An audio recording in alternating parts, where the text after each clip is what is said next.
What's up, everybody? Anyway, one of my videos, anyway, I screwed up on and now I got to redo it. But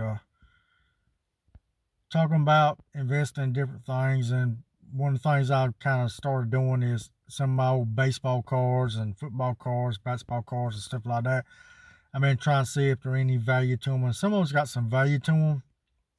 But I have realized and noticed, and I've done some research on it. If you're gonna collect baseball cards, you're better off buying singles or graded cards. Graded cards is a whole lot better than buying these big old packages, whatever. Like you buy, say, 500 or 200, or we might have 10 packs, a little eight, seven cards or whatever, and you ended up spending more on those big packages like that, trying to find something, and a lot of times you don't get what you want.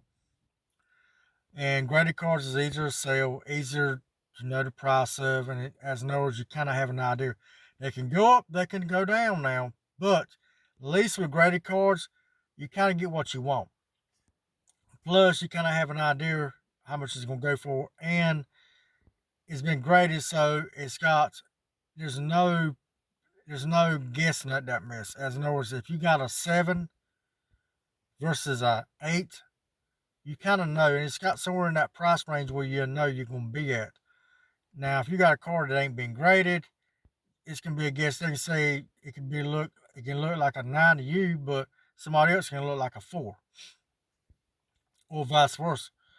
And I mean, that can affect the price of whatever. That's why I say you better off going with graded cards that's already been graded, sent off, and got graded. Because if you don't, you're gonna run that deal where you're gonna have a bunch of cards that ain't worth nothing, and you might get a card or whatever. And a lot of times, if you do find a good card in a big old box and say the box is $50, more or less, that card might be worth $30, and you had a loss.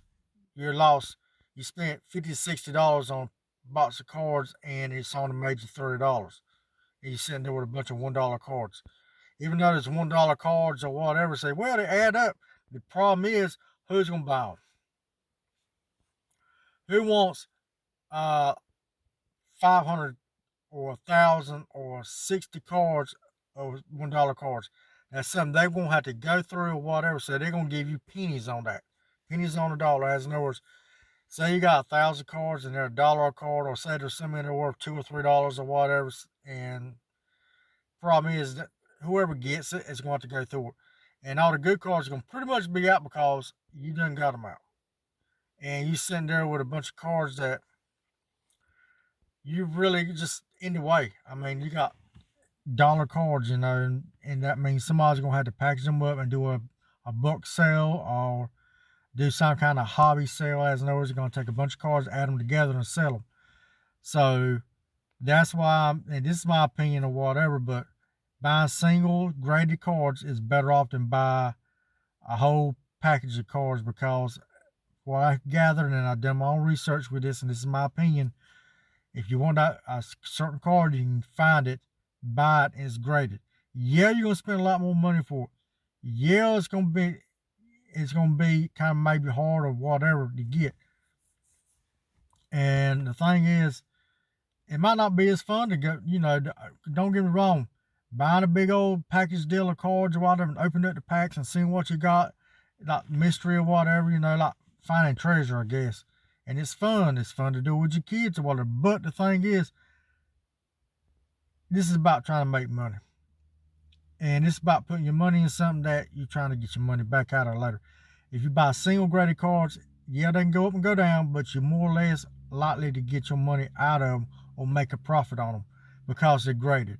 It's easier to sell. You know what you got. They know what you got, and they'll look at it and say, well, it's a 7 or it's an 8 or whatever.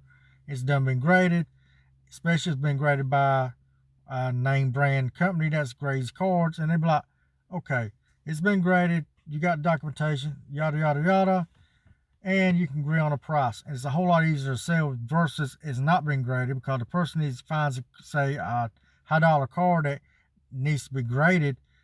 They know in their mind it could be a 2, or it could be an 8 or 9. It don't matter, because it all depends on what they graded at one of these places. And then you can sit there and you can say it's one thing, they can say it's something else, and then those grades is big difference in the money.